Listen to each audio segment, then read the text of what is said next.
Hi friends, இன்றைக்கி நம்ம unit 2 மண் என்ற தலைப்பு பார்க்க போகிறோம். மண் அப்படின்னா என்னென்னு பார்த்தீங்கன்னா, கனிமங்களின் கூட்டுப்பொருட்கள், மக்கிய தாவரங்கள், விலங்கின பொருட்கள், காற்று மற்றும் நீர் ஆகியவை உள்ளடக்கியது தான் மண் அப்படின்னு சொல்லியிருக்காங்க. கனிமங்களின் கூட்டுப்பொருட்கள் அப்படின்னா என்னென்னு பார்த்தீங்கன்னா, தாமிரம், செம்பு, இரும்பு, தங்கம் இதெல்லாம் கூட்டு சேர்ந்த பொருட்கள் தான் கூட்டுப்பொருட்கள், கனிமங்களுடைய கூட்டுப்பொருட்கள். அதுக்கப்புறம் பார்த்திங்கன்னா மக்கிய தாவரங்கள் மற்றும் விலங்கின பொருட்கள் எல்லாம் மக்கிய விலங்கின பொருட்கள், காற்று மற்றும் நீர் இது எல்லாம் சேர்ந்தது மண் அப்படின்னு சொல்லியிருக்காங்க. இது வரப்போகிற குரூப் 2 எக்ஸாம் கேட்க வாய்ப்பு இருக்குது.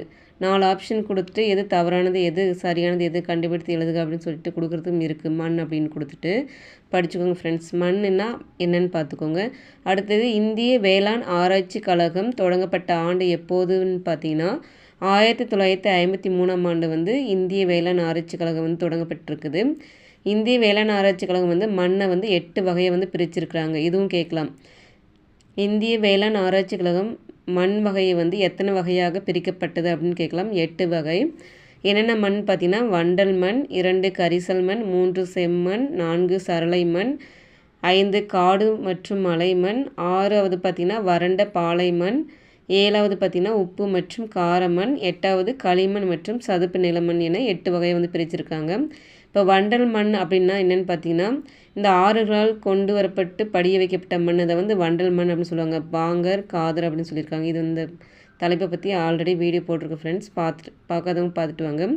இந்த வண்டல் மண்ணில் பார்த்திங்கன்னா என்ன பயிர்கள் விளையும் பார்த்திங்கன்னா, நெல், கோதுமை, பருத்தி இந்த மாதிரி பயிர்கள் விளையும். கரிசல் மண் அப்படிங்கிறது பார்த்திங்கன்னா தீப்பாறைகளால் உருவானதை கரிசல் மண் அப்படின்னு சொல்லியிருக்காங்க. இந்த மண்ணில் பார்த்திங்கன்னா பருத்தி, திணை என்ற போன்ற பயிர் வகைகள் விளையும் அப்படின்னு சொல்லியிருக்காங்க. செம்மண்ணில் பார்த்திங்கன்னா கோதுமை, நெல், பருத்தி, கரும்பு இந்த பயிர்கள் விளையும் அப்படின்னு சொல்லியிருக்காங்க. சரளை மண் அப்படிங்கிறது பார்த்திங்கன்னா மலை பிரதேசங்களில் பார்த்திங்கன்னா மேலே காஃபி, ரப்பர் அந்த மாதிரி பயிர்கள் விளையும் அப்படின்னு சொல்லியிருக்காங்க. காடு மற்றும் மலை மண், வறண்ட பாலை மண் இதை பார்த்திங்கன்னா இந்த மண்ணுங்களில் பார்த்திங்கன்னா இதுலேயும் தேயிலை, காஃபி, ரப்பர் இந்த மாதிரி பயிர்கள் விளைவிக்கலாம். இந்த உப்பு மற்றும் காரமண், களிமண், சதுப்பு நில மண்ணில் எந்த ஒரு பயிர்களும் விளையாது. சதுப்பு நில மண் அப்படிங்கிறது பார்த்திங்கன்னா சுந்தரவனம், மேற்கு வங்காளத்தில் சுந்தரவன பகுதியில் இருக்குது பார்த்திங்களா, அந்த மண்ணை குறிக்குது.